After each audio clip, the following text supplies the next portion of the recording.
Everyone. Thank you, Jordan. All right, y'all. Well, that was the Pitbull Dolly Parton collaboration that we didn't know we needed. So thanks for being here. Called Powerful Women. I just learned about it yesterday. I've been living under a toddler rock for the last year and a half. So, anyways, thanks for being here. And we got a 2-hour meeting today, so we'll jump right in. Stephanie is out this week, and so Dr. Wells is doing the honor of chairing for us. So thanks, Dr. Wells. And I will hand it to you in just a minute. I did just want to ask, I know we had a potential proxy on for Gina, and I just wanted to see if you were there and if I could, or Gina, it looks like you're here.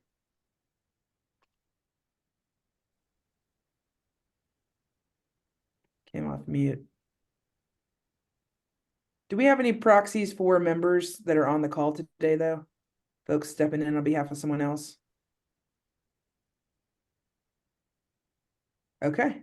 All right. Well, seeing none so far, we're going to skip attendance calling today, and Addie will track that on the back end. So appreciate y'all being here. And Dr. Wells, I'll hand it over to you to do your part on the minutes and recaps. All right. Good morning, everyone. And yes, I think that was an excellent. I have not heard that one. I'm not a big Pitbull fan, but I like that song. That was great. Thanks, Trace. You guys make my job easy today. So I think my only job is to hopefully everybody got a chance to review the minutes and the recap. So I think we'll start with the minutes. Is that correct in terms of approvals? So anybody, before I start with, anybody have any edits, changes, suggestions, recommendations for the minutes? I'm seeing some shaking heads. Okay, so I just entertaining a motion for approval of the minutes. This is Michelle Dawsey. I'll make that motion. Great, thanks, Michelle. In a second. Margaret Ochoa, I'll second. Thank you, Margaret. Anybody opposed to or abstaining from, if you just abstain, just throw it in the chat. Anybody opposing to approval of the minutes from last meeting? Okay, and so I think we can say minutes approved. And then in terms of the recap, and again, thanks, Jordan, for your capturing all this and putting this in recap. So anybody, hopefully everybody got a chance. Thanks, Shauna. Anybody got a chance? Hopefully everybody, good Lord. Good morning, everyone. Let me start again. Hopefully everybody had a chance to look at the recap. Any recommendations, changes, concerns, suggestions for the recap? Probably not. So just entertaining a motion in a second for approving the recap. I'll move to approve the recap. Thanks, Margaret. This is Michelle. I'll second. The dynamic duo. Michelle, thank you for a second. Any opposition to approving the recap? Excellent. Minutes and recap approved. I think that is the entirety of my formal work today. Yeah, I'm going to turn it back over to Trace. Excellent job, Dr. Wells. Never seen it done like that before. All right, appreciate it. Good morning, everyone. I'm going to start us. So as you know, we're out of our subcommittee today and we're full group and we've got a lot to look at. So Doris, if you're cool with it, I'll start with training and then you can go second with your subcommittees. That sound good. A few housekeeping items that I think folks will appreciate. All right, so real quick, we are going to strike 2 of our meetings coming up. We don't think we need them, given the hard work that you all are doing and the work that we are going to need to write this gargantuan report and recommendations.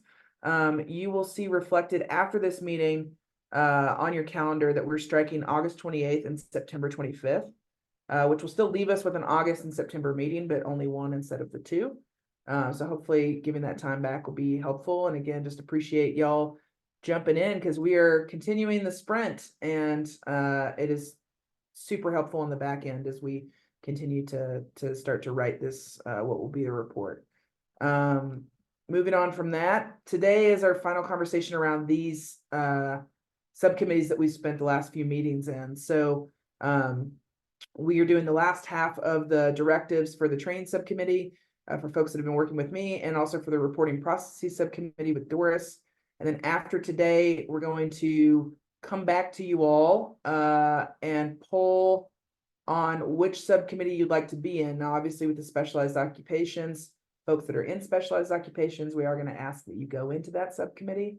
But these are the two remaining subcommittees and the remaining directives that we will be asking folks to go into. So it is super important that you pay attention to your email, because that is the way that we're going to get your preference and be able to hopefully put folks where they most want to be. And then we'll dive back into subcommittees in the coming meetings and do sort of the similar situation where we'll take off a chunk of these directives, work towards draft recommendations, come together as a full group, go back into subcommittees, then come back and finish things up. So any questions there or anything from the planning team that you want to add? Okay, cool. All right, well, easy enough. So today, we have the opportunity to talk to you about all the hard work that you all have done in your subcommittees. So both in the training subcommittees and the reporting processes subcommittees. In these last half, I think, Doris, y'all went through the last 2 or 3 directives for these round of recommendations? The last 3. Okay, cool. So our for training, we were on these last two directives around the training requirements and the standard training regarding county departments processes. And so we are coming back with some recommendations. And this is the first time that everyone is seeing them. And so just because we've been on such a tight timeline. So here's what I want to do. I'm actually going to stop my sharing, and I'm going to give folks a little bit of time to sit with these as a whole document, and I'm going to drop in this PDF that Brian put into our external file, and we're going to start with the training recommendations today. And so what I want, just for the context of the conversation, is I think it'd be helpful if you all had a chance to read through this first yourself, and then we're going to go through and talk about these and have an opportunity for feedback. Obviously, again, we have folks in the group that you all are responsible for the recommendations that are coming forward. So if you feel like we captured something inaccurately or you've got a big red flag, feel free to jump in and share that. But I also want to just note that what we're looking for here are we're not looking for all out wordsmithing. We're looking to just capture broader conversations around these concepts, and we will continue to refine them with the conversations that are had. So I don't want to get into kind of a back and forth on like, well, should we have it exactly say it this? Let's just kind of keep it open conversation, and I think we'll have a much more rich discussion that way. So is everyone able to access the PDF I dropped in? All right, cool. So what's the magic number here? Let's say 6 minutes. Does that work for folks? Enough time? Okay, six minutes to read through the PDF that I just dropped into the chat. And then we're going to come back and we're going to have a conversation. So go ahead and feel free to take yourself off video, and we'll come back and go through these.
I'll come back in about half a minute.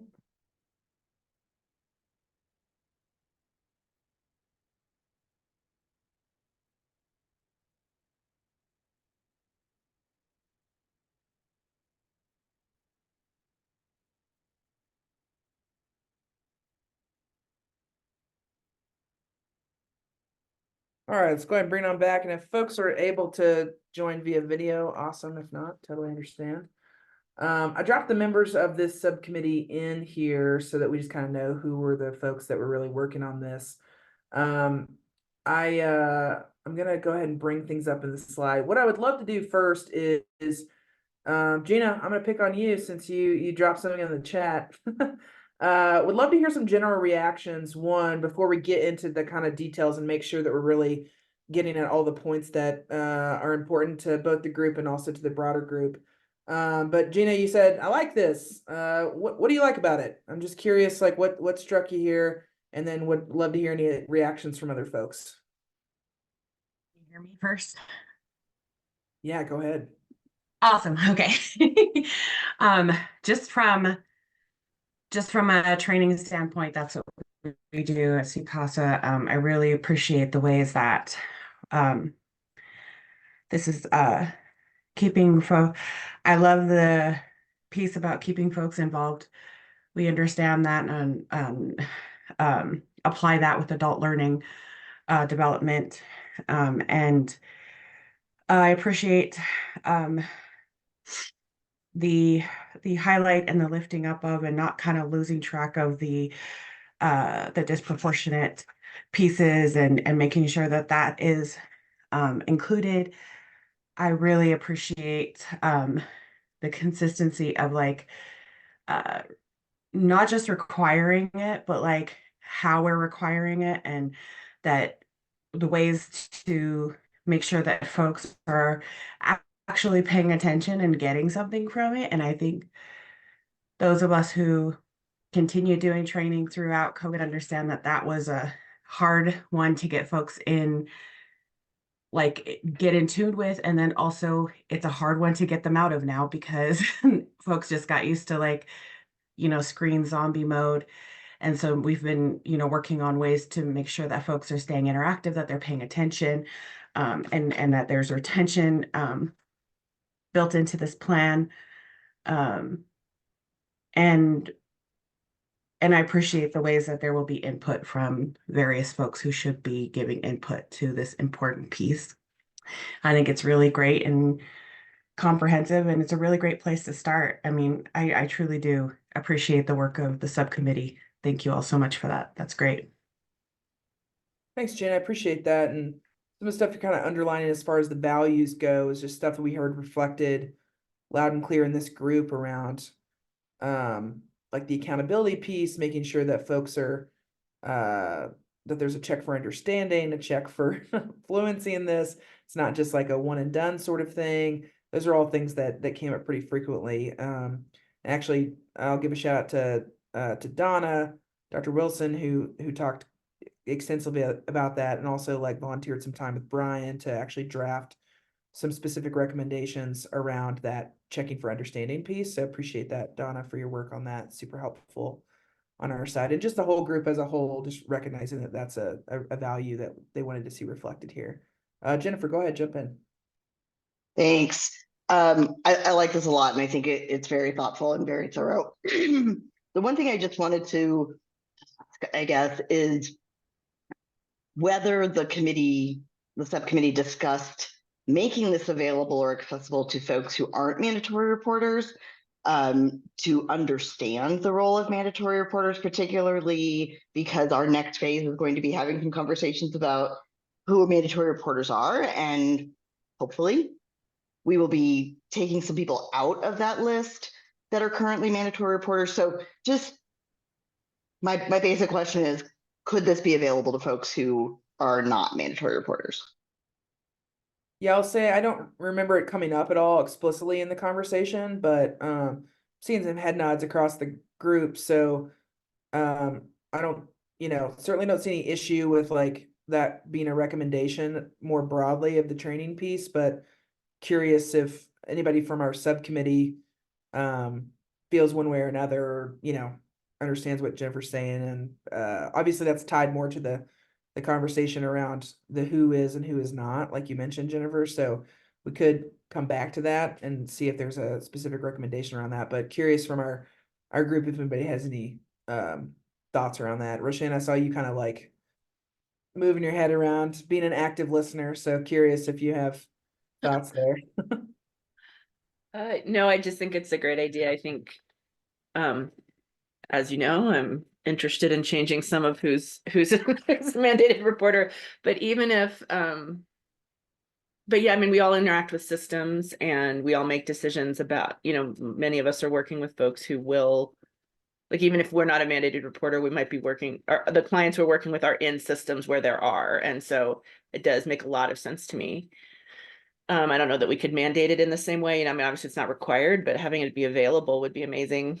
I think we work with folks, especially in DV, because mandatory reporting is different. Like our guidelines are different than, say, clinical folks. It's super confusing for police. It's super confusing, and so we're constantly sort of educating the community to say, well, here's when we have to report versus when you have to report. So I love the idea of like there being some opportunity for people to learn. So just agreeing. Cool. Margaret, why don't you jump in, and then I'm going to start taking us through these elements to make sure we're getting it right. So just wanted to say, agree with Roshan and others that even though the recommendations are that some of the training be specialized for the different professionals, I think it only lends to the understanding of everyone and the public writ large if we are all trained across all these sectors to understand what are doctors looking for, what are other professionals that are outside of my realm, in kind of an education space. Because one of the things that I talk about in it is the fact that when I'm training is the fact that in only about 10% of the cases where we have verifiable proof that penetration occurred, in only about 10% of those cases are we going to see physical evidence of abuse. And oftentimes educators say, why are you telling me this? This isn't something that I need to know. But the reality is it feeds into what I'm going to refer to as this culture of disbelief of survivors, where if a child is coming to you, and only 10% of the time where we have videographic or photographic evidence that they have been penetrated, is there evidence of it? The reality is we need to start by believing. And that's just a point that I love to make with educators. And I think it's important that we educate and train across sectors and that we make all of this training available to the public. I just think that it's only going to increase our accuracy. And if we can get more implicit bias training out, so much the better for our culture altogether. Thanks, Margaret. I see a lot of head nods and agreement in the chat too, so appreciate that. Also appreciate the point that folks are making. I think what I want to put the public access piece not on the complete shelf, but I think that's worth a conversation around how that recommendation could be shaped up. I don't know that it lives here versus the next conversation around the specialized occupations piece and then what that might mean. So we can figure out the where piece, but I'm hearing that that's a strong desire of the group. So happy to, once things start shaping up, looking at Jordan and Brian, like we can figure out where exactly that might go. Ashley, did you want to jump in with a comment before I start taking us through these? You kind of touched on it, but I do think as I just went to a training nationally about sort of the problems with over-reporting again. So that's like in the back of my mind. And I do think we need to take a serious look at who is required to report. And if we have a bunch of categories that are required to report and really are never going to be trained, I, for one, don't want untrained mandatory reporters anymore. I'm just going to say it. I really think it's important that we narrow that list, and the list needs to be people who can be trained on all of these issues. So I think you said it, Trace, so that's going to go into our next conversation of that list. But I think these two are really tied together in an important way. Yeah, totally. Okay, cool. Well, why don't we appreciate that, Ashley. And I think why don't we get through the recommendations as we have them written, and then I'll touch base with Jordan and Brian too, to just kind of see where we want that to kind of go, but definitely not just like saying, okay, thanks for your thoughts. Just want to make sure that we get through the things that have been drafted so that we have feedback there, and then we'll come back to this. So I appreciate points there. So, okay, so this is the main, the recommendation around creation of this statutorily required standardized training for all mandatory reporters. Then we get into these attributes is what we're calling them. And there's 10 of those to get through. So just want to make sure that we're capturing any feedback you all have around if we capture the right altitude of explicitness, etc. And again, the goal here is that once we come back with the report and the full set of recommendations that you feel comfortable. Obviously, not everyone's going to think everything is perfect, and that's okay. But we want, as a group, to be able to move forward with consensus. And so the question here is, are you comfortable with the language? Do we miss anything major? Are there any major red flags? Is there anything that's just like, that's not what we said? You totally botched that one. So that would be the kind of question here. Again, not trying to get too much into the wordsmithing. I'm going to go through these first two and then open it up. Margaret, did you want to jump in about these two, or? I do. One of the complaints that I've had, oh gosh, my whole career in this is the vagueness of the language regarding the cadence to be trained. And that's, again, I live in the education space where the language says periodic training. I really would love for our recommendation to be that they come up with a specific cadence and that it be named in statute so that people know. Because I bet I get a call at least monthly. Like, how often do we have to do this? And there's not a great answer. So I think, Margaret, I'm seeing a lot of head nods there. Would you be comfortable what you're recommending, like a sub bullet here, that the recommendation is that recurring be defined more explicitly by the, any sort of bill drafting, etc. That I don't think this group needs to get into like, what is that cadence? Agree. Recommendation needs to be that there be a cadence and that it be explicit. So Exactly. Are you comfortable with the sub bullet that kind of recommends that? Okay, cool. Yes. All right, we will capture that. Regarding these two on the screen, yeah, Doris, go ahead, jump in.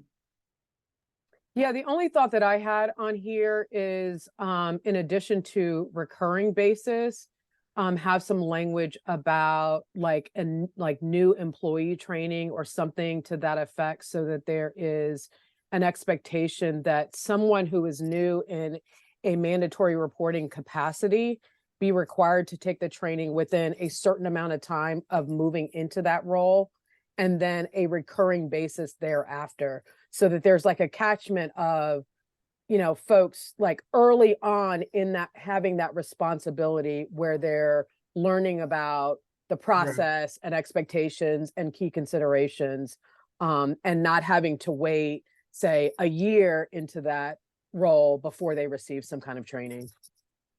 Yeah, I appreciate that because that did come up in the group.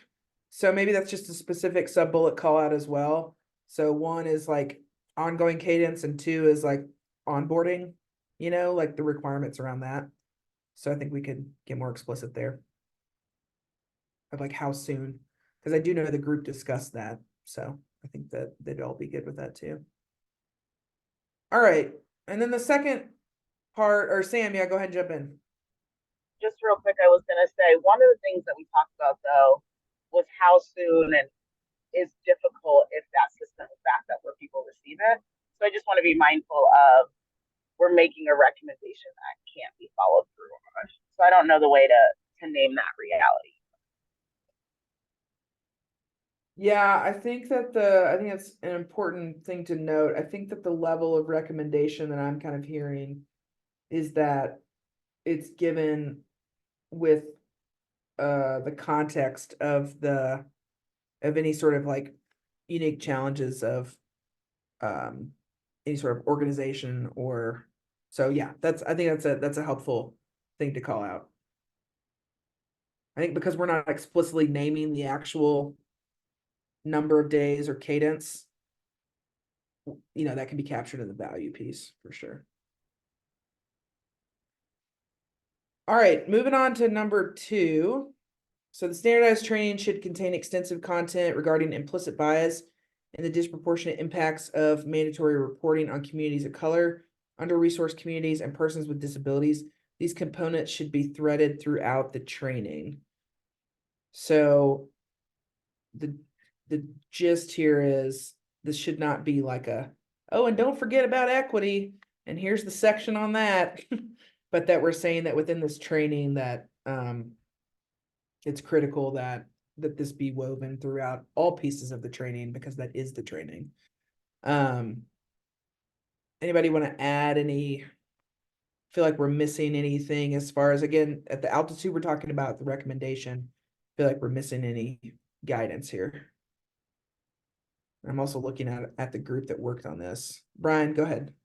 Yeah, I just wanted to say briefly that we also captured this topic in that very first sentence of the recommendation. So we're like, if somebody only reads one sentence about what the recommendation is around training, this is one of the key components that'll be part of that. And then it's also included as one of the bullets. So we tried to capture it at both the very high level and then also as a component that's threaded throughout. So just to emphasize the importance that we heard subcommittee putting on that.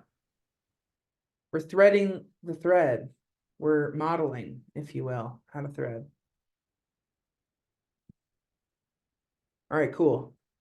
Moving on to 3, in developing a standardized training should be assessed which entity is best situated to administer the training and ensure compliance. This may be the same entity, or such duties may be split among entities. The entities in charge of administration and compliance will consult a team comprised of diverse external stakeholders, including individuals with lived experience. This will say including but not limited to individuals with lived experience, professionals who provide direct services, and organizations who advocate on behalf of various populations impacted by mandatory reporting. So this group kind of wrestled back and forth with who is the entity. And so really what we felt like was most important here was to call out that the entity that is best determined in the administration and compliance piece actually not be the only entity, because there would be this team, advisory council, etc., comprised of external folks to that entity that work with them on the accountability of ensuring that this is done with fidelity as it relates to the recommendations of this group. Now, this group also, the subcommittee also talked about could that be a way that this group is re-engaged, right? Could this task force be a group that's re-engaged once that entity is determined on who administers and works on the compliance of this training? Is this group a natural group to be that external group? That was a question that the group wrestled with. So, but that either way, that this entity has an external kind of eyes and advisory council on them. Anybody from our group want to add anything to that context or any questions here?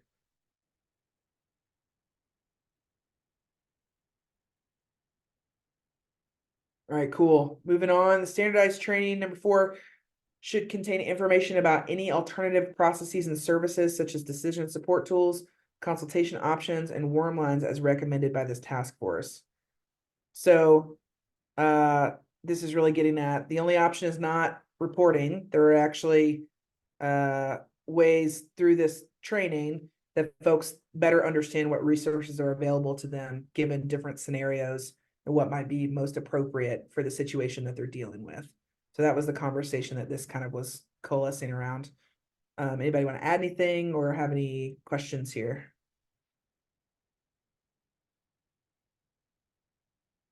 Just knocking it out of the park. Okay, cool.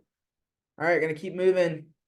This group put a ton of thought into this, so really, I think reflected in the clarity of these. So just shout out and kudos to you all. 5, this is where Dr. Wilson, you jumped in and really supported on this. So appreciate your work here with this language. The standardized training should include components to ensure knowledge and skill acquisition rather than simply compliance or completion. Such elements may include one or more of the following: conducting pre-post tests to measure knowledge growth and improvement, offering knowledge checks during the training for participants to gauge their success or areas of needed improvement in real time, utilizing a learning management system to conduct immersive situational scenarios for participants to apply knowledge, and D, offering an environment for participants to practice skills with instructors and other participants through scenario-based role plays and activities that require active participation.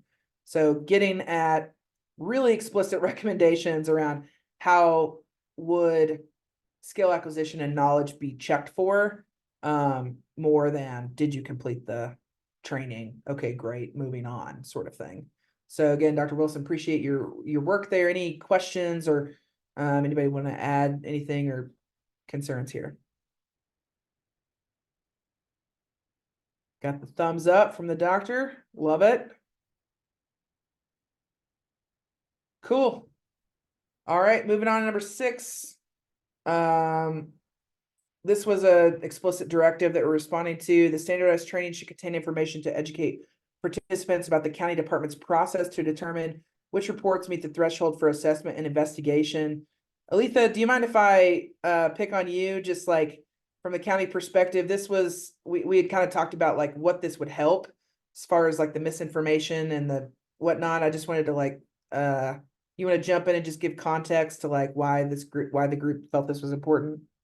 Right, sure. So I think this came up when the mandatory reporters who inform families that they are making reports, what process is going to happen after the report has been made. As to say, you will be contacted by the county. And in essence, it's not always the case because the report didn't meet criteria for an investigation or an assessment.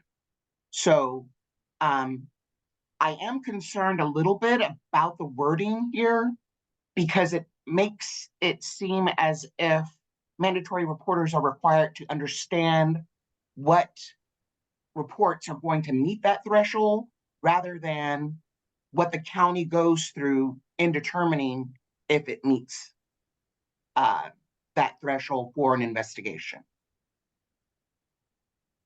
Sorry, Aletha, your last point, can you say about the wording? Say that one more time. Okay, so it says that the standardized training should contain information to educate participants about the county's department process to determine which reports meet the threshold. The way that it's written, it seems to lend that the mandatory reporter is required to understand what processes meet or what reports meet criteria for an investigation, rather than what the process is for the county to determine. Got Does it. Yeah, so you're just making sure that that determination piece isn't being conflated with like who's determining. Right. Yeah. Okay. We can go back and make sure that we're being more clear there. Kathy, did you want to jump in? Yeah, I was just saying like maybe something like process in which they determine, in which the county determines or something like that. So it's just, is that what you're saying? Is just In determining. in determining. There you go. Yeah, I was like indetermining or that determines, process that determines. Yeah, I mean, it just makes sense because I've had reports that come through where verbatim, the reporter is telling families what's going to happen next instead of just letting them know that a report was going to be made. Gotcha. Yeah, that's a helpful call out. Appreciate that. And I think we can work on making sure that that's more clear. Roshan?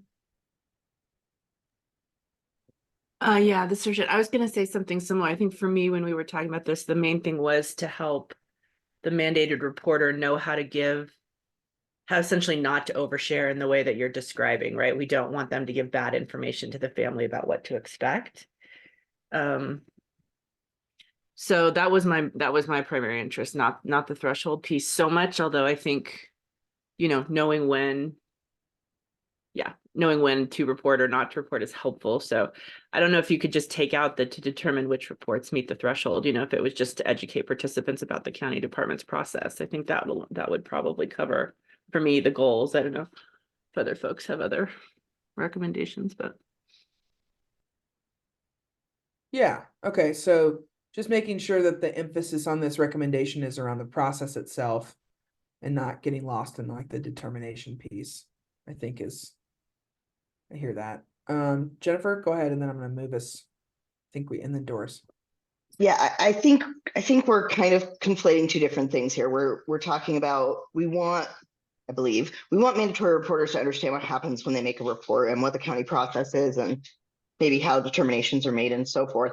But we're not saying we want them to tell the folks they're making a mandatory report about all of that, but maybe, some piece of it might be included in there, but it's more for me about wanting mandatory reporters to actually understand what happens after they make that phone call, because most of the mandatory reporters I've worked with have no idea. They just know that their obligation stops with making that phone call and they don't know what happens from there.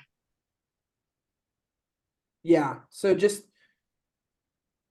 and I wonder too, that to educate participants, it could be like to educate mandatory reporters taking the training, right? Like it could just be like more explicit around what exactly we're saying here, which is that this is for the benefit and the purposes of those that are doing the training itself versus it getting lost. Doris, jump in. And then Yeah, Brian, I have just- a question for you. Yeah, just really quickly, because in part because I wasn't in the conversation. I do think that there are two potential interpretations of process, and I may just be restating what others have said. There is the process of just sort of what happens once a report is made. And that's really like the technical piece, so it doesn't fall into a black hole. And so if that is what was trying to be get at with this item number 6, then, saying something to the effect of educate mandatory reporters on what happens once a report is made. And there is a separate, I think, potential interpretation. And then I was sort of tracking the chat that it sounded like folks thought this was really referring to trying to provide some insight into what may or may not meet the threshold of assigning for an assessment, investigation, or screening out, so that there was, sort of a greater level of understanding that it's not okay to just make a report, that there are considerations around, whether this is something that even, qualifies as child abuse or neglect, or meets the threshold for assigning for an assessment or an investigation. And I'm just not clear here with this number 6, what the intent was, like whether it was just to say that, this is what happens after a report is made, or if it was trying to provide some insight into the kinds of things that the county department will consider in determining, again, whether or not it, it qualifies as child abuse or neglect, or if it meets these other thresholds for assigning for assessment or investigation. And then I may have taken us down a rabbit hole, because I see Aletha and Michelle both quickly raise their hands. No, it's not a rabbit hole, and that both were discussed. So I think it's I also know that we kind of get at when we come into 7, there's overlap here. So the standardized training should contain information to educate participants about what information mandatory reporters and impacted families can expect to receive after a report is made. So that kind of gets at the more process side of things. And so is number 6 getting at the evaluative piece of like how the county is determining which reports meet the threshold, right? So just like being more explicit there. And I think that actually is the case, I think, to keep that language of determining, but I think we need to rework the way we're saying it, because I think the way that this, I'm thinking out loud. So thanks for your patience. I think number 6 is getting at the what meets the threshold for assessment investigation, the process of the county making that determination, so folks understand the process. Number 7 gets at, okay, what happens now, like regardless of that threshold, conversation that the county is having, am I going to hear back? What do I do now? What's what else am I accountable for? So that's more the process piece.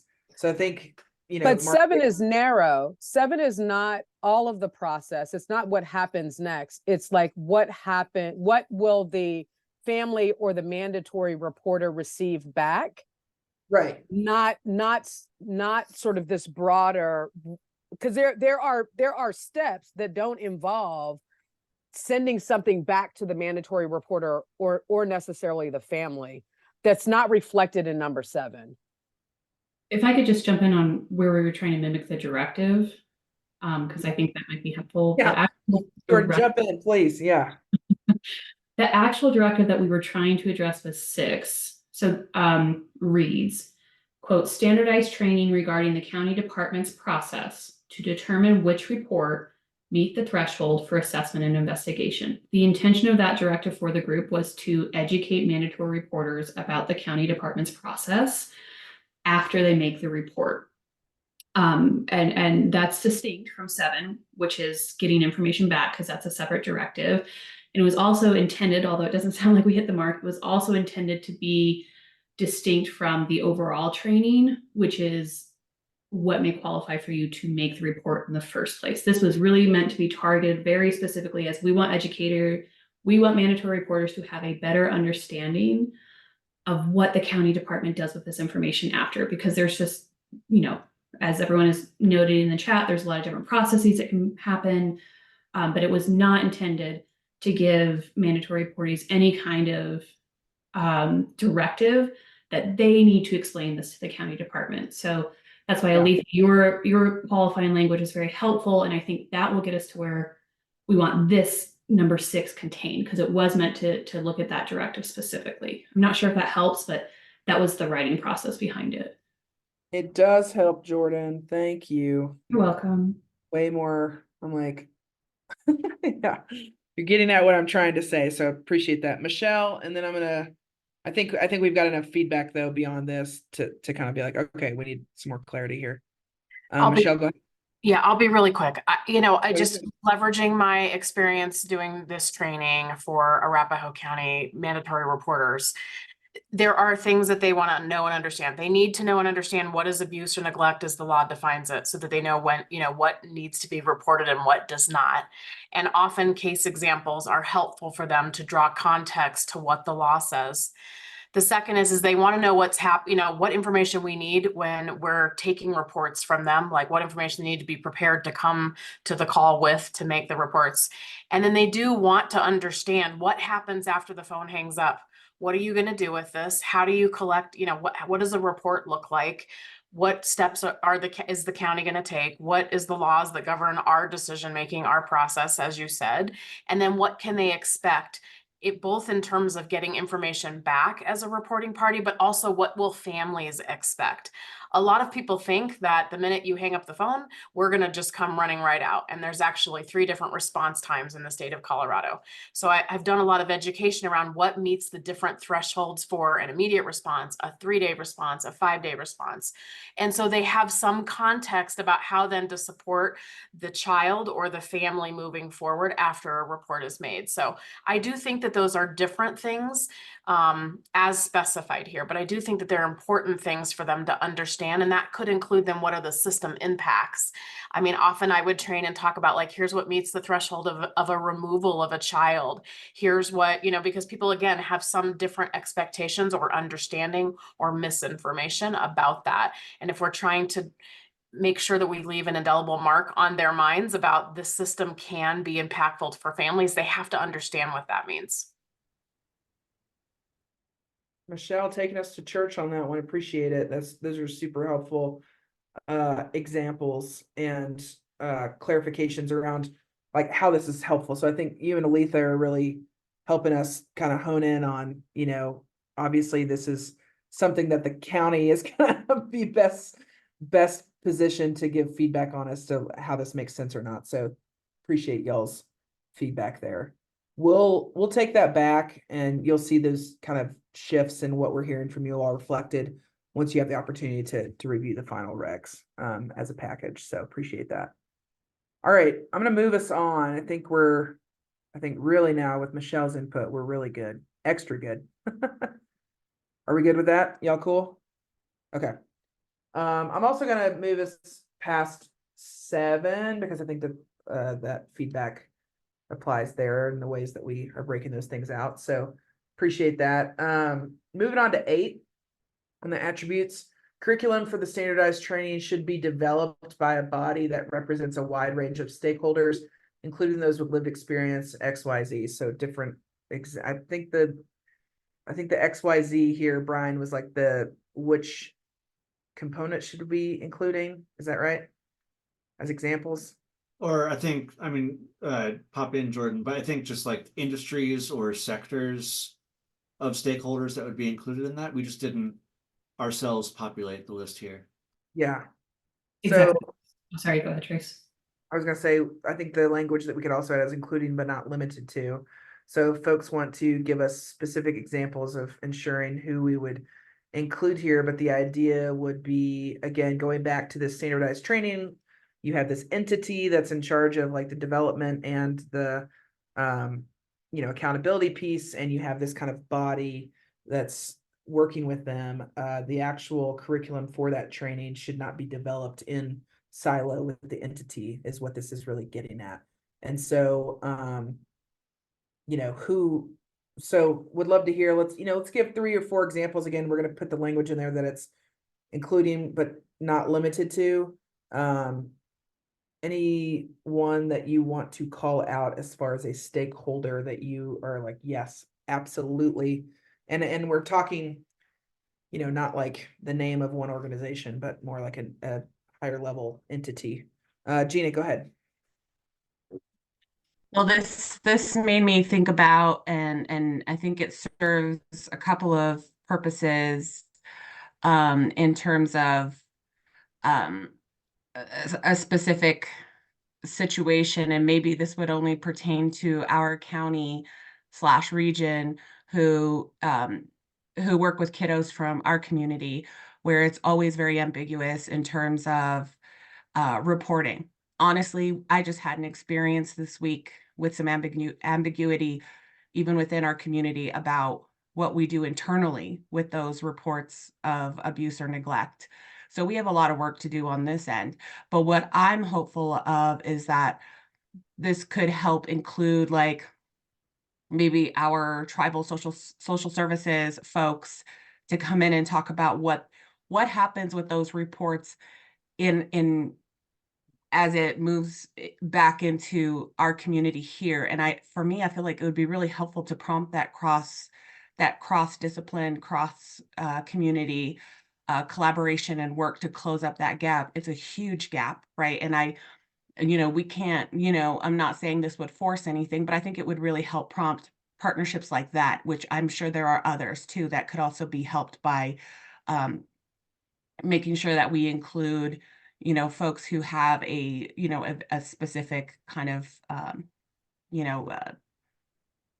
piece of this. So that's what kind of pulled out for me was our school and our county could really use that input from the folks within my community who should be navigating that process for our kiddos. So again, just trying to help work that, whatever that ends up developing to be. I think it will be an ongoing working process, but I think this is a really great way to kind of prompt that and make sure that happens. So for me, that's kind of what came up for me.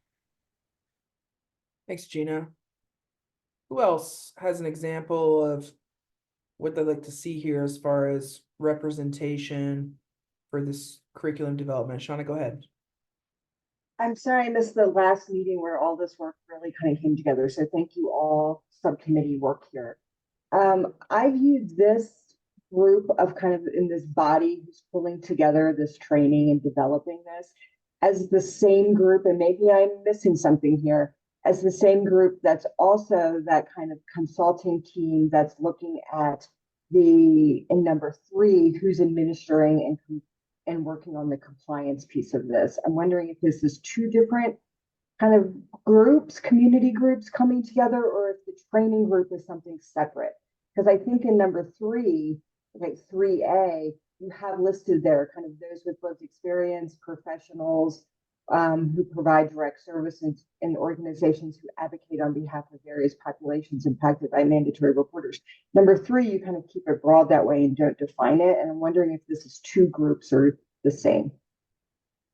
Yeah, I think that the assumption here was that there'd be 2 different groups, but not necessarily it has to be 2 different groups. So I think the idea around the compliance, this kind of like ongoing advisory committee might not be the like the whole the correct entity as a whole to be able to develop the curriculum, that there might be more like specific needs of like professional training development that might go beyond who would be sitting on that advisory council. Doesn't mean that the advisory council could be one of the groups, right, as part of the stakeholders, right? But I think that the idea was getting more at the like the training development might be more specialized than the advisory council would be able to like lend to. That wasn't like named explicitly, but I think it's a good call out, and we need to like be explicit here of like if this is a different group, which I think it could be, is the point.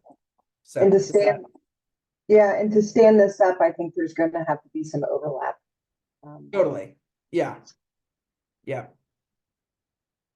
Appreciate that question. Yeah, I think Doris, that's exactly like what I'm kind of thinking, like you might have to have more content experts, and also like I'm thinking about content, and also recognizing like the content of just like developing a training being not just the content expertise, but like the training expertise component too. So yeah. Okay, we could get more explicit there. Any other shameless plugs per Ashley that you'd want to see include? Again, it's the included but not limited to, so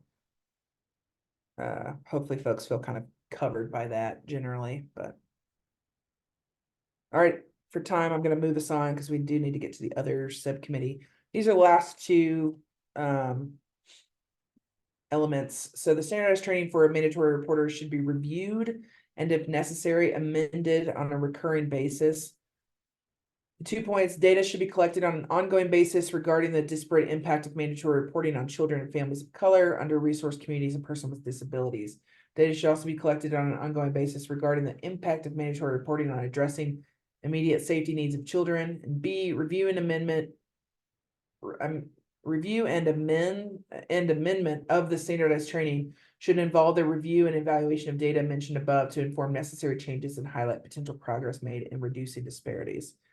I'm going to put on my Margaret hat and guess that we need to be more explicit in the ongoing basis definition, in the way that you recommended earlier would be my, if I had to guess, of just the general feedback we received so far, that it's like helpful when we can define it, that needs to be like clear about what ongoing basis means, because ongoing basis could also mean once every 10 years. And is that what we're trying to say here? So could there be more explicit guidance around what that might mean? Kathy, Dr. Wells, and then Jennifer. Yeah, I think I'm just going to build on that I think this is a really critically important part of the recommendations of this task force. I think it's looking at data to understand the effectiveness of mandatory reporting just in general, as well as related to implicit bias.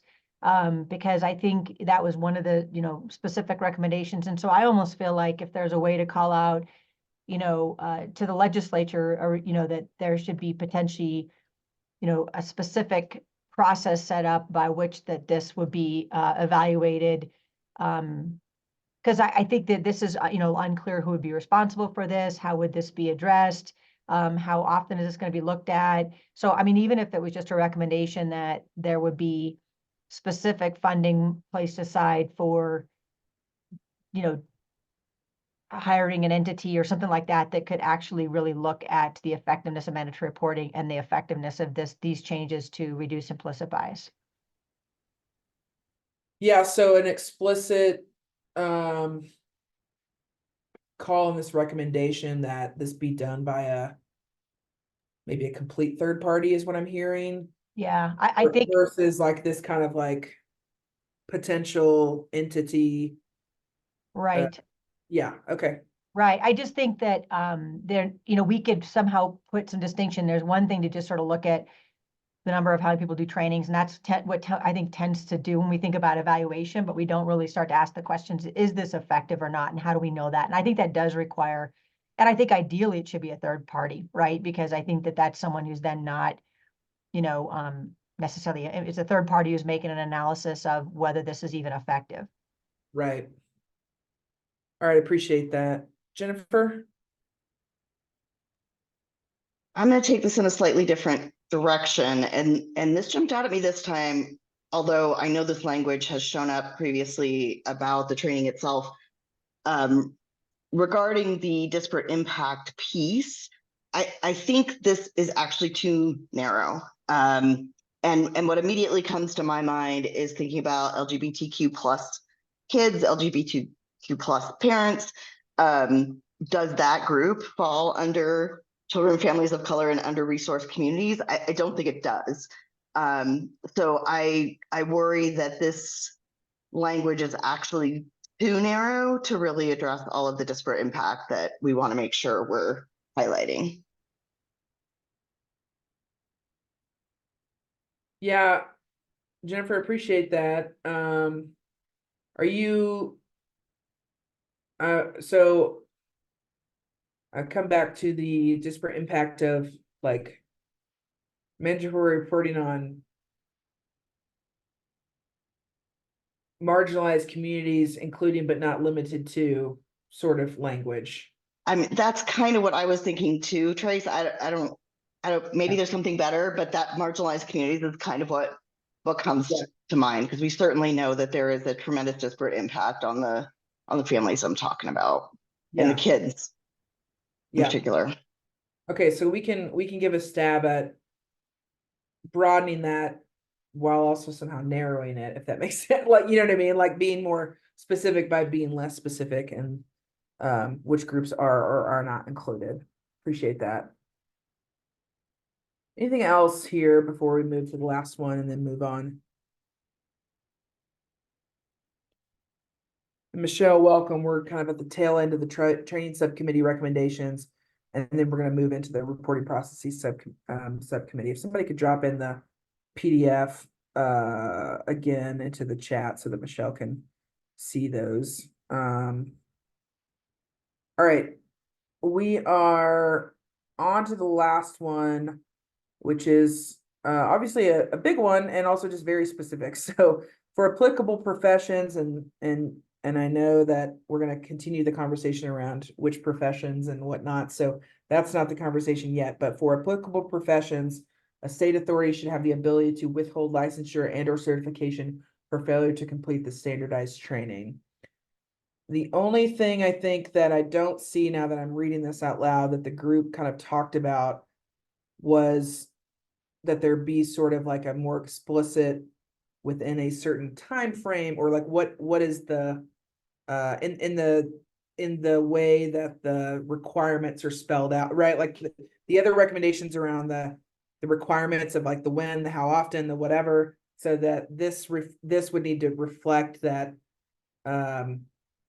that would be like if they aren't meeting the requirements as reflected in the other recommendations of like cadence, etc. So we can be more explicit there. I'm just thinking of how some of the stuff that the group kind of called out. But anything else here that you want to make sure? Okay, cool. All right, well, really appreciate the conversation here. Again, big kudos to the subcommittee on your incredibly thoughtful work. I think the feedback received on some of these kind of like particular pieces is super helpful. That's why we're doing this, because we know that that you all have the expertise to make sure that we're getting it right. So I think we feel pretty comfortable. Jordan and Brian, I think y'all good if we move on. I think we have what we need to be able to go back. All right, cool. So again, a reminder to the folks, the next time you will be seeing these is when we bring all recommendations to the task force as a package at the end as it relates to the report and moving things forward. So yeah, thanks again to the subcommittee for your committed work. Really, really, really detailed and I think some great recommendations to be drawn from that. So thank you. With that, Doris, I'm going to hand it over to you for the reporting processes subcommittee. Awesome, thank you. So similar to how we approached the training conversation, will allow a few minutes for you all to read through the recommendations. I just put, I think, the correct link in the chat. If it's not, Brian is going to put the correct link in the chat. We'll spend about 5 minutes, a little bit less, and come back at 11:15 to then talk about each recommendation. There are 5 of them.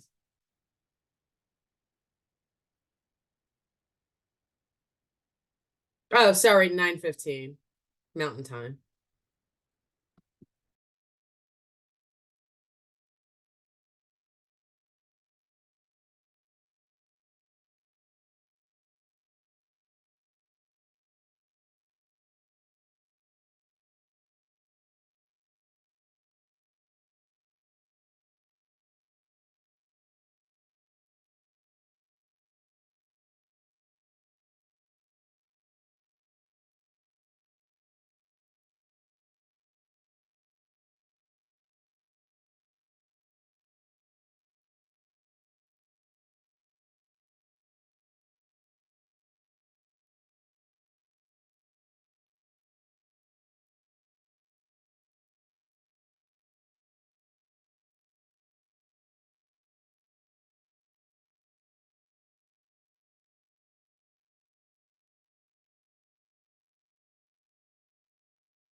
All right, we'll give you another minute.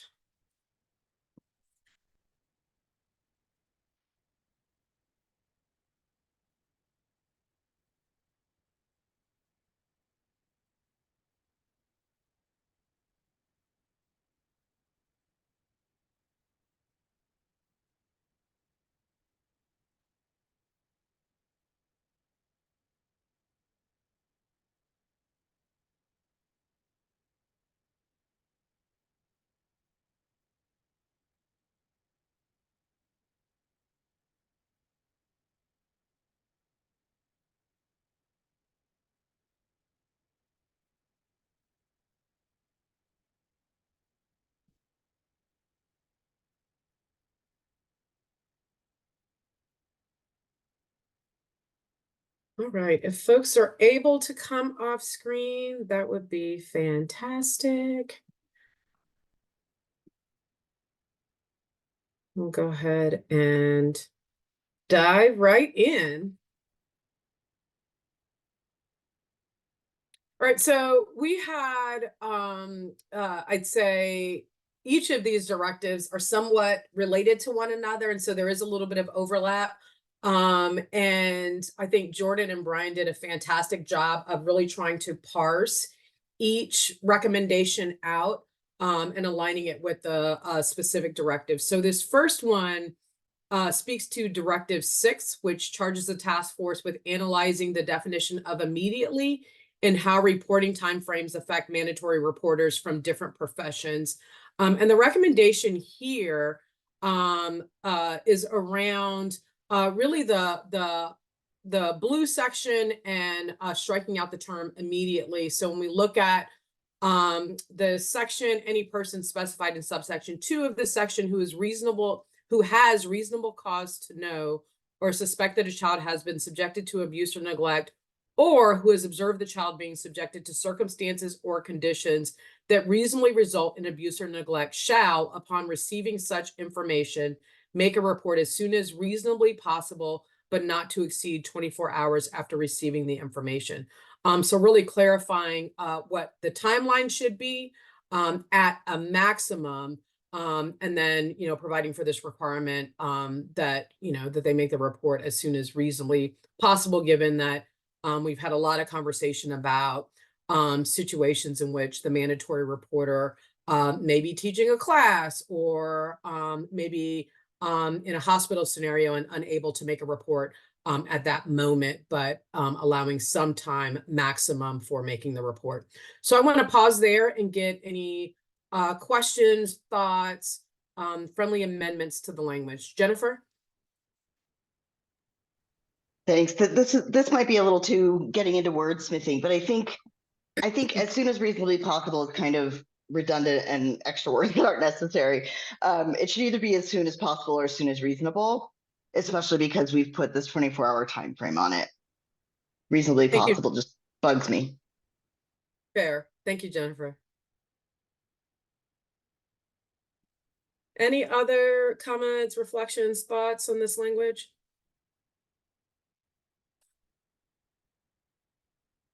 Just want to say I'm happy to see it. Yay. I saw you moving for your unmute. Sam, were you coming off mute? Yes, ma'am. I was just going to say, I think it's helpful, kind of going back to some of the training work of then you can have real conversations with your family so they don't feel as blindsided. So I think linking this to that mind frame is helpful. Awesome. Thank you. Any other comments, thoughts? Pulling up the chat. Awesome. Thank you. And also potentially address safety concerns. So not allowing reports to linger out there. Awesome. All right. Moving us along. Oh, say more, Jennifer. Sure. Thanks, Doris.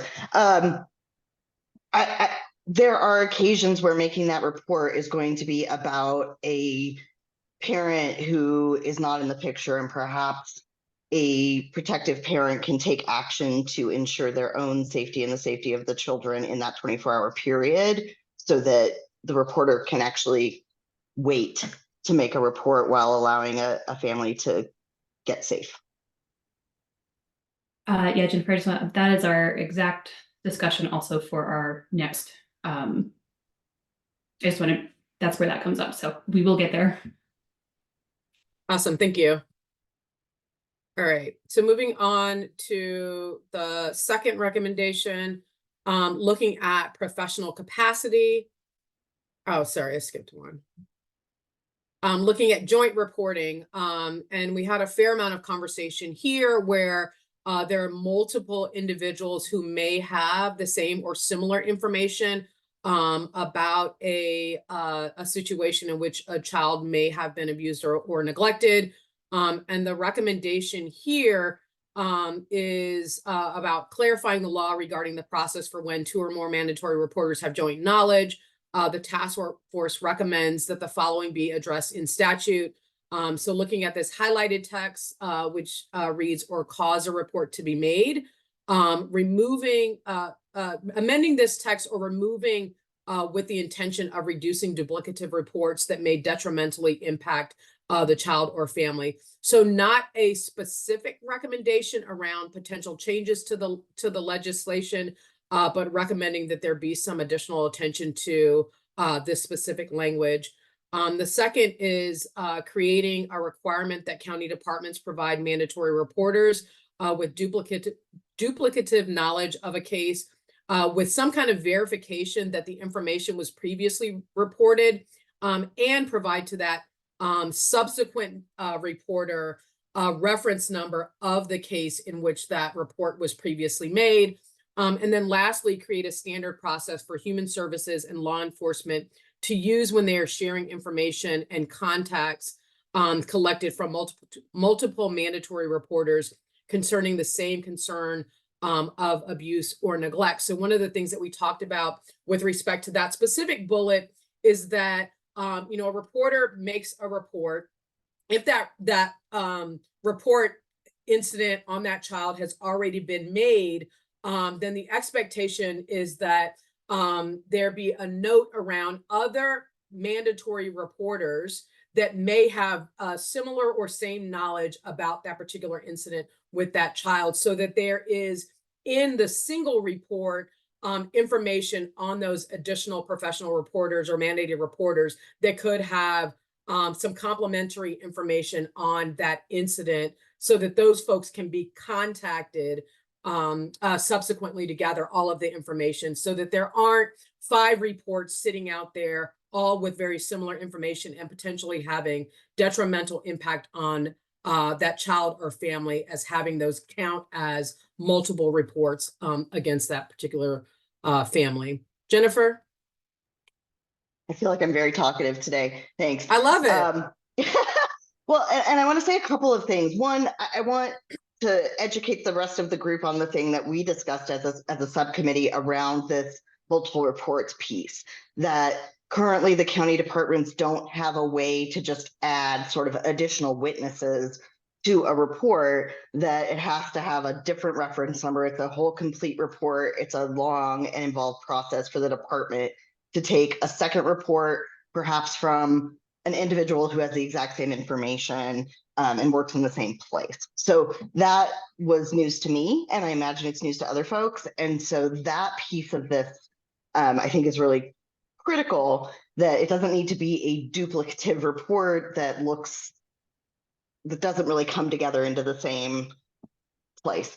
But the thing that the second bullet, I am still hung up on this thing we discussed as a subcommittee around the department's obligation of confidentiality and how the department can share with the mandatory reporter that they already have received a report about this case. I think it could be one thing if folks work in the same agency and a person makes a report and shares the reference number or whatever it is with other folks who have the same information. But if I call after Margaret has called and we work at the same place, I don't think the department can, and I don't think we want them to be able to disclose that information.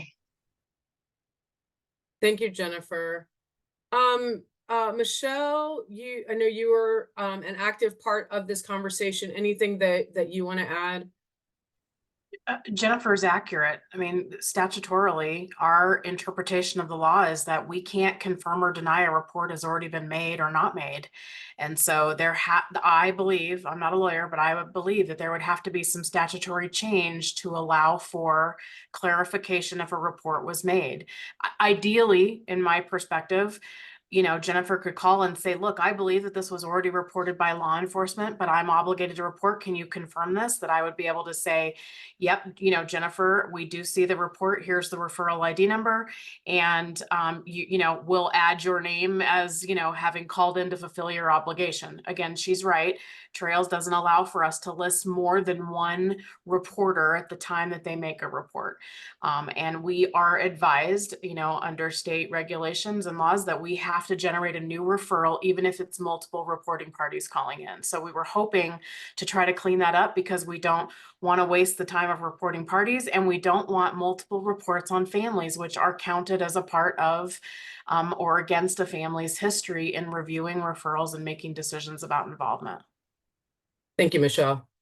Yeah, I think that's some important additional context, and I think it was new for many of the individuals on the subcommittee that if you have multiple reporters reporting on effectively the same incident, those do count as multiple reports in using their I think it's your SDM tool, but I'm not certain, to evaluate sort of the associated risk or potential risk for that child. And, again, we didn't want, the same incident to count multiple times against a particular family. That is accurate. That is exactly, it is our structured decision-making tool. Yeah, thank you.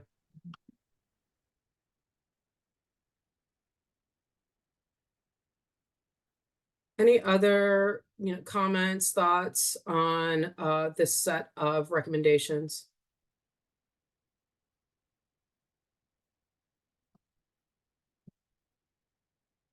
Awesome. All right, I got a thumbs up from Jordan. So wait, let me see the chat real quick. Oh, thank you for the thumbs up, Margaret. Okay. Looking at recommendation 3 around professional capacity, the directive charges the task force with analyzing whether mandatory reporters should report incidents observed outside of a mandatory reporter's professional capacity. And the recommendation here is to clarify the law to specify that a mandatory reporter's duty to make a report of suspected abuse or neglect does not extend beyond the mandatory reporter's professional capacity. In making this clarification, potential expansion of Good Samaritan protection should be considered. So I want to pause there and get thoughts, questions, reflections from the whole group around this particular recommendation.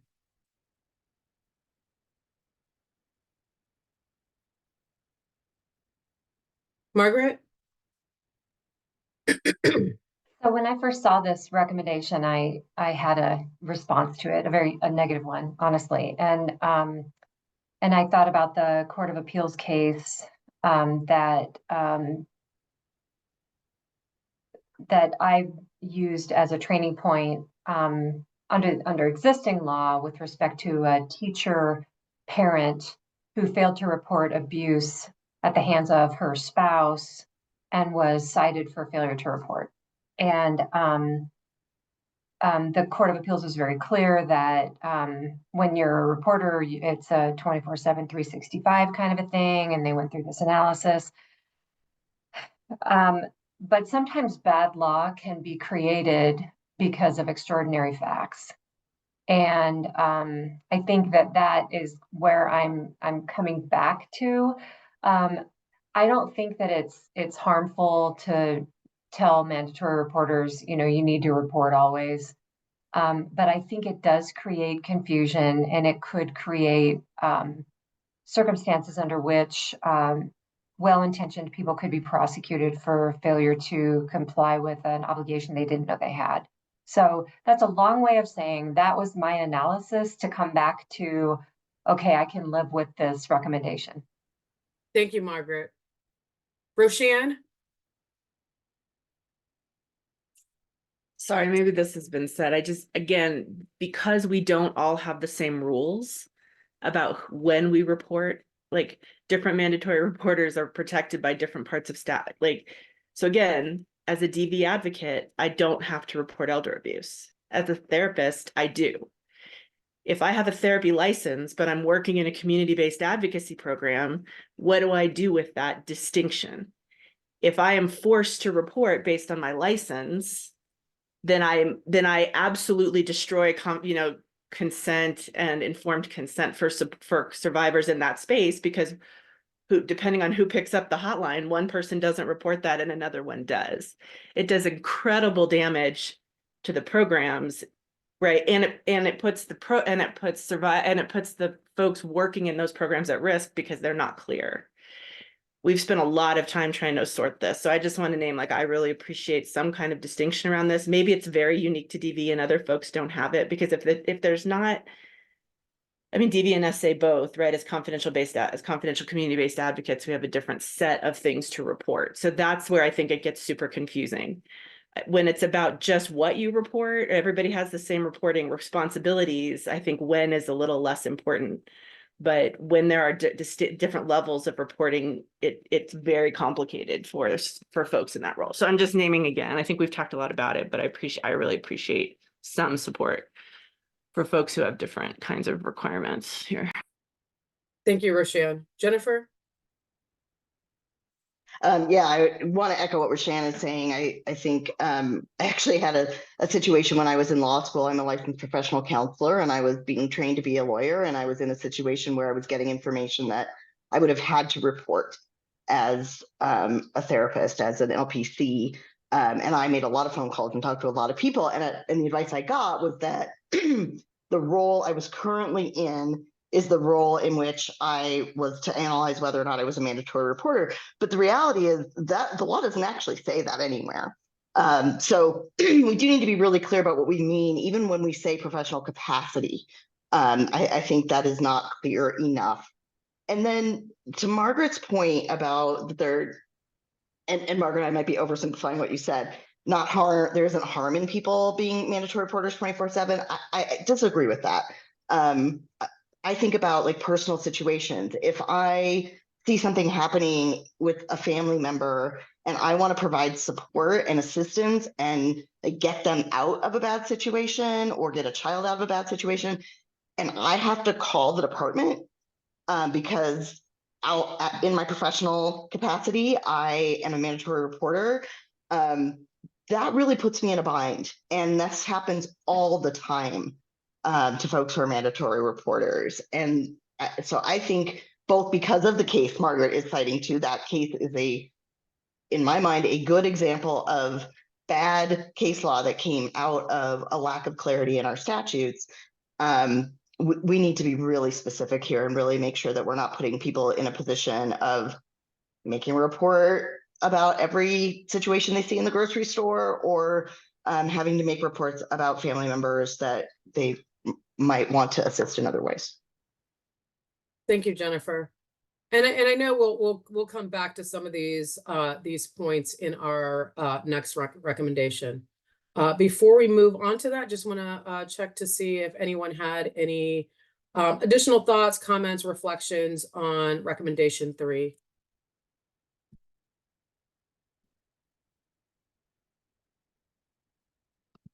Awesome. Directive 4 is around delegation. Directive 13 charges the task force with analyzing whether the duty to report remains with the mandatory reporter who has reasonable cause to know or suspect that a child has been subjected to child abuse or neglect. The recommendation here is to clarify state law to specify that a mandatory reporter may not delegate their individual duty to make a report to another person. And we'll talk more about that delegation, particularly in the institutional context here in the next recommendation. I think it's the next recommendation. Pause there. Michelle? I'm just questioning whether or not the word should be shall versus may. the reporter shall not delegate. Thank you. I saw a thumbs up from Jennifer.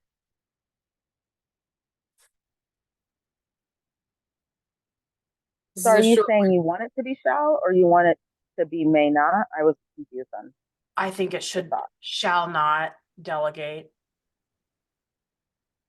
I just think that may not is, I mean, that's just been my experience that the word shall, I would maybe ask Tara or somebody else from a legal standpoint. I see Jill's hand up. Yeah. It wasn't on that point though, so if somebody wants to clarify that point, I mean, that's fair. I can address the language quickly. Michelle, you're right. In legislative drafting right now, I think they're pulling out shall, but I will look at the term that they're putting in, so it's that more definite.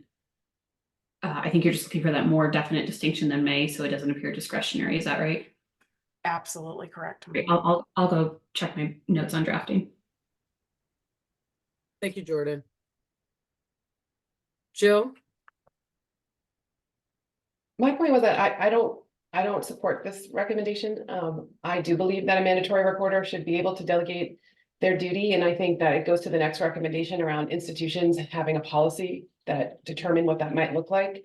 I'm thinking about, you know, an MSW intern being able to have their supervisor make a report. I'm thinking about a person who's unable to make a report for whatever reason, in a timely manner, being able to delegate. And, you know, I'm somebody who would feel comfortable making a report on somebody else's behalf if I had a supervisory relationship with them. Folks to know that was my perspective, so I won't be ultimately supporting this particular recommendation. And Thank Jill, you, Jill. Sorry, Doris, for clarification, because I just want to make, we're delineating the two things intentionally because of the directive. So one is delegation specifically in the course of institutional with policies, supervisors, all that. One is in the individual duty, like if I delegate to my partner to make the report. There, I just want to be very clear. Are you disagreement with both or just in the professional setting? We're separating them intentionally for the directives. When you say your partner, what do you mean? I don't understand that I example. would hand it to my husband. I don't want to report, so I give it to and not a professional setting, not a supervisor, not an admin. You know, honestly, I hadn't really thought about that level of detail. I mean, the mandatory reporters are like some, I think Ashley was referencing earlier, you know, it's a volunteer coach at a school. If my partner was the coach, I would make the report for her if she needed me to. I'm not sure how I feel about that, but I do not believe that, like I can wait until the next recommendation because I am in support of institutions having their own policies and protocols. I'm not really sure how I feel about what you just said. I don't think I phrased it very well. What if this were to be in any circumstances outside of a professional setting? Are you okay with delegation? I could be, especially if they were delegating to somebody who is a mandated reporter as well, or another professional. Like if I'm a coach at the school and I ask the principal. Oh, you muted yourself, Jill. I was done. Oh, okay. So I didn't hear the very end of like if you're a coach. I said if I was a coach at a school or a CASA worker, I guess CASA is that's a voluntary thing, but the coach at the school, if I was a voluntary coach at a school and I asked the principal to make the report, I'm okay with that. Okay, thank you. That helps. And I'm okay with I understand the person with the most knowledge is not always the one that's going to be able to make the call within 24 hours, which I think is for me important. Thank you. Sam? Yeah, I think for me, I think it's important that the person closest is making the call, just because things get lost in translation. The word that I would use is a different word that Jordan would use and a different word than Brian would use. And I think that matters because of the way that you have a relationship with a family. When you have a relationship with a family, I think you're going to describe things with a little bit more grace than if I tell it to somebody else and then they're the one reporting it. They're just people's bias comes in more. And so that would be my concern, is you're going to hear a more biased report from a second party versus the first person who actually works with the family and engages with them. And I do think I get it from a coach perspective and some of those other roles. I've done mentoring, I've done all of that, but it's 24 hours. Like it's not, 10. I feel like 24 hours allows you to consult with someone with more expertise and they can sit with you. And that's where I think the next bullet of the internal process is important. We have this internal process that says, I would go to the principal. That's our internal process, but I'm still the one making. Thank you, Sam. Michelle, I see your hand up. I agree absolutely with Sam. I mean, the person who has the information directly is most helpful to get the information from. I think the other thing we were trying to address here is that we didn't want, and I would often see this in daycare settings, where a daycare employee would, be required to staff it with their supervisor, and that the supervisor would then be responsible and or say that they would make the decision to make the report on behalf of or not on behalf of the reporting party. And so we were trying to address that issue, that you cannot, that agencies can't ask you to delegate it to someone else to make the decision, like, I will decide whether or not a report is going to be made. And then it also lends towards bias or misinformation being reported because they're not the direct one with the information. So I think those are the things that we were trying to address in this subcommittee specific to this. Thank you, Michelle. Was that helpful, Jordan? And sorry I had to go off screen. Everybody was getting glitchy. So so I was hoping turning my camera off would help with that. All right, moving to the last recommendation here, which again is complementary to recommendation 4, but specifically looking at institutions that employ mandatory reporters, and whether and to what extent they may develop procedures to assist mandatory reporters in fulfilling reporting requirements, as described in section 19.3.307. The recommendation here is that there be clarifying state law to specify that institutions that employ mandatory reporters, such as schools and hospitals, may develop internal protocols regarding processes for making a report of suspected abuse or neglect. Such internal protocols must comply with state law and regulations and contain language confirming the following: leadership, administration, and supervisors may not deter or impede an individual mandatory reporter with concerns of abuse or neglect from making a report, and mandatory reporters may not delegate their duty to report to a supervisor, colleague, or another individual within the institution. So I want to pause there and get folks' thought. I know that Michelle provided some of the context in which we talked about both recommendation 4 and 5 sort of together in the same conversation, and tried to solve for the need to sort of maintain individual responsibility, but also allow for some ability to develop processes and protocols within institutions that have a fair share of mandatory reporters under their employ to develop processes for their respective organizations. So I want to pause there and get any reflections, thoughts, questions, concerns.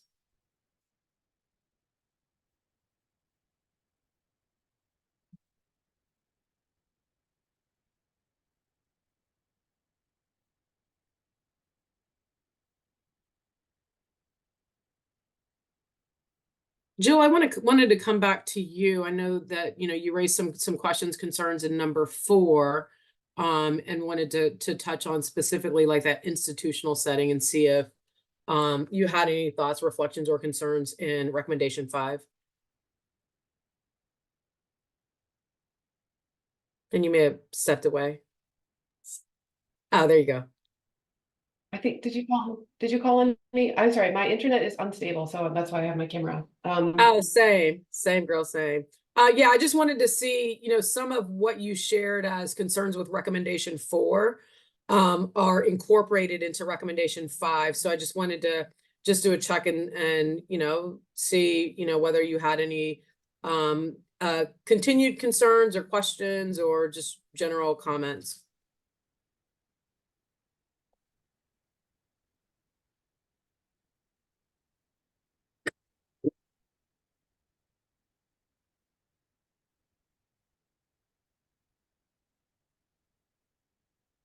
And I feel the same about this recommendation, maybe even more strongly. I actually have been in situations where the person who has the mandatory report information may not have a relationship with the family and somebody else in the agency does.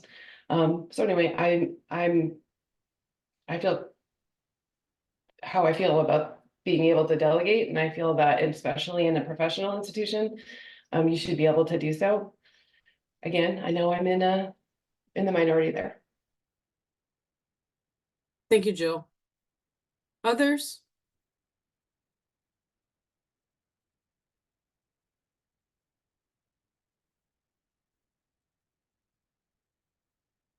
Sam? I think one of the questions or what I'm hearing being talked about is the difference between delegating and joint decision making or someone overriding someone else. And those all look different. And so I just want to say maybe that's not in here, but that's the difference, and something focused on in the training is delegating is like, okay, you go do this, versus we're sitting together and I'm supporting you in understanding and making a decision. So I just think that's a training conversation more so than it is necessarily statute. This is who reports and delegates and so on, but really understanding why you wouldn't want to delegate or why you would sit together and work through it and so on and so forth. Yeah, thank you, Sam. I think on this second bullet around delegation of their duty, a lot of the conversation really surrounded around the extent to which having someone else make the report, like in an institutional setting, not absolving the individual who has information on that situation from making the report. And because then there's no assurances then that was the report actually made.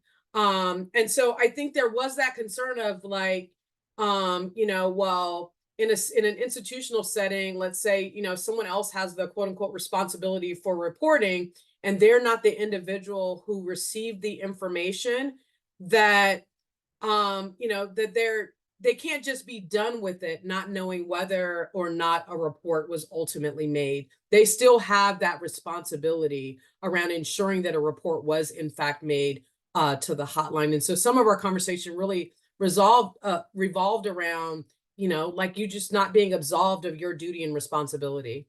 Dawn, and then Dr. Wells. So I just want to make sure that the internal protocols for making the report, like being able to establish those, that's what CDEC does right now, right? You cannot make a determination based off of the definition of abuse and neglect. You have to report every single possible thing, period. So I'd just like language that would keep that from being an allowable process for them. Yeah, thank you for naming that, because at the end of the day, the goal is to, sort of shift away from this thinking that, on the back end, child welfare will just sort it all out. I think some of it goes back to the training piece, and specific, insight into, what are the kind of things that constitute child abuse or neglect, such that they will be assigned for assessment or investigation. I think that some of that will be incorporated into the training conversation that we had previously, but I think that that's a fantastic point to make. Well, and they have every early childhood teacher sign, like they have to sign a paper that says you understand what the definition of abuse and neglect is, right? But then they tell you through internal policies, irregardless, like you must report every single thing. So thank you. Thank you. Dr. Wills? Yeah, I'm just wondering if, for example, the second bullet under the recommendation, mandatory reporters may not delegate within the same institution. If there's something there that says that has, unless they have equal or greater knowledge, right? Because I think that really the issue here is having someone delegate to someone who doesn't have the same knowledge. So I think I agree that there are sort of two issues. One is, would there be a potential chilling effect on someone who wants to make a report and is then, you know, a supervisor or someone else is saying, I don't think that meets the criteria. But there's also this other piece of sort of not interfering with sort of work processes, but balancing that with making sure the person has the most information as the person responsible to make the report. I don't know if that makes sense. Yeah, it does. And that was part of our conversation, you know, which is not explicitly reflected here, is that, you know, if two folks have some information on the situation, ensuring that the, you know, any nuances, greater information or different information, that all of that information is then reported.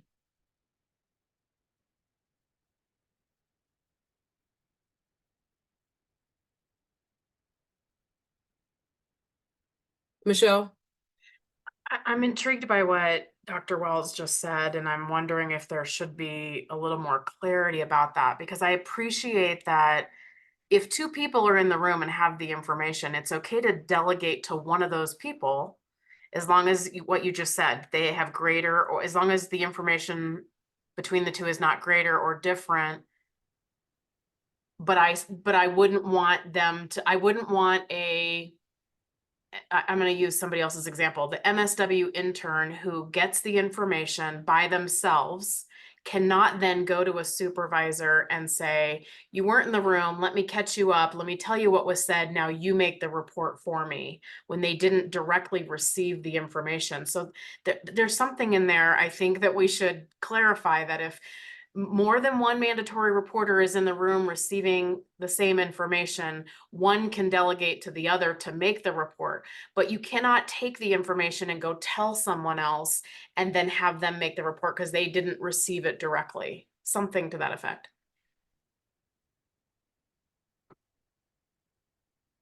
Yeah, I think that's right. I think that's what happens, or in some situations now, and that's what we need to avoid. And if we need to be more explicit in the language to make sure that doesn't happen, that's what we need to do. Yeah, so maybe it's individual, they may not delegate to another individual within the institution who does not have direct information, direct or something like that. I had it in my head and then it left. Who didn't receive the direct the direct information. Yeah, something like that. You're nodding, but you still look a little bit quizzical, Jordan. No, I'm wondering if this could be addressed by amending the language here in number 5, and then amending some language in the recommendation regarding duplicative reporting.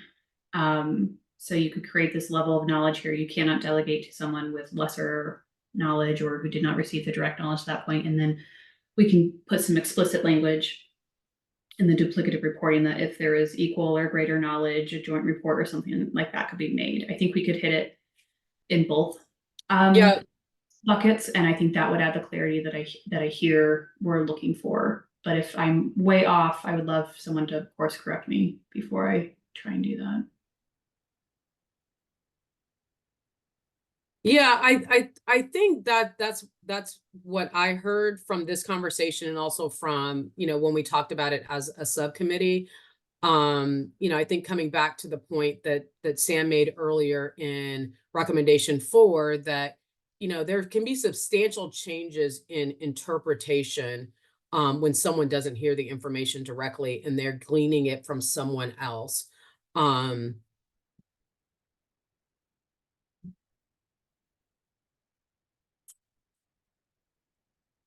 So I do think it would be helpful to have it reflected in both recommendations. Awesome. Any other comments, thoughts, reflections, questions, concerns on recommendation 5?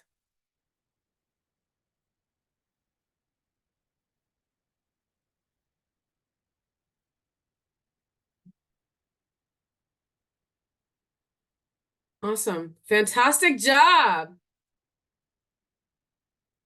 We got through them all. Go team.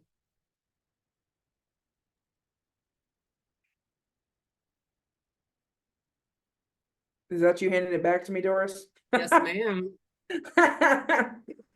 All right, we did it, y'all. I love it. Okay. Well, really great work again from both subcommittees. We'll consider that a wrap for the training and reporting processes subcommittees. A reminder that we're going to reach out to you all to get your preference on which subcommittees you'd like to be in moving forward, as we will be fully pivoting.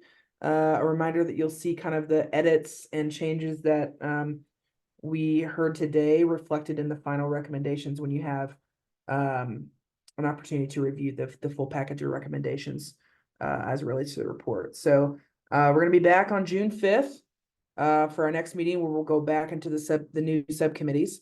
A reminder that you will see a cancellation for both August 28th and September 25th a little later today on your calendars. We're just, for folks that are joining later, we're giving those dates back to you. We don't need them for purposes of the timeline that we're under. We kind of overscheduled, which is a great problem to have. So we're going to give you those 2 dates back. Any other questions, comments? Margaret, go ahead. Apologies, because you've said this twice now, and apparently I'm not being a good listener. No. I've heard it twice. I haven't listened yet. So my question is, with respect to the new subcommittees, did you say you want us to opt in, or you are going to assign us? So we are going to, it's a little bit of both. We're going to have folks opt in to the extent possible, but because one of the subcommittees is focused on the specialized occupations, we are going to ask that folks that are in those specialized occupations to join that subcommittee, because obviously we need your perspective. It's going to be a tough conversation to really get through without the folks that are representing the specialized occupations, but otherwise we're going to have folks give preference, and then hopefully, I think we were able to give 100% of the folks this last time the opportunity to be in the group they would like. So we'll follow up via email with that broader survey to get your choice there, and then we'll start in those groups in the next meeting. I did have to move a couple folks around in these subcommittees. Just Thank you for your integrity, Jordan. I was hoping they'd forget. You're right. Selected subcommittee, and I may do that here again. That's always done with the intention of, for example, we intentionally put Aletha and Michelle Dossie in separate, so I have county perspective. So you may see me moving people around in that light. If you're extremely offended by not getting your first choice, of course, reach out and we'll shuffle to where everyone's happy. But yeah, I didn't let everyone stay where they wanted to go, Trace. I'm so sorry. No, you're right. It's a good reminder. We'll do our best, y'all. All right, cool. Well, June 5th, we'll be back, and pay attention to your email between now and then. And just again, a lot of gratitude for y'all. It's a lot of work, and really appreciate you showing up time and time again. So thank you, and enjoy the rest of your Wednesday, and we'll see you next time. See ya.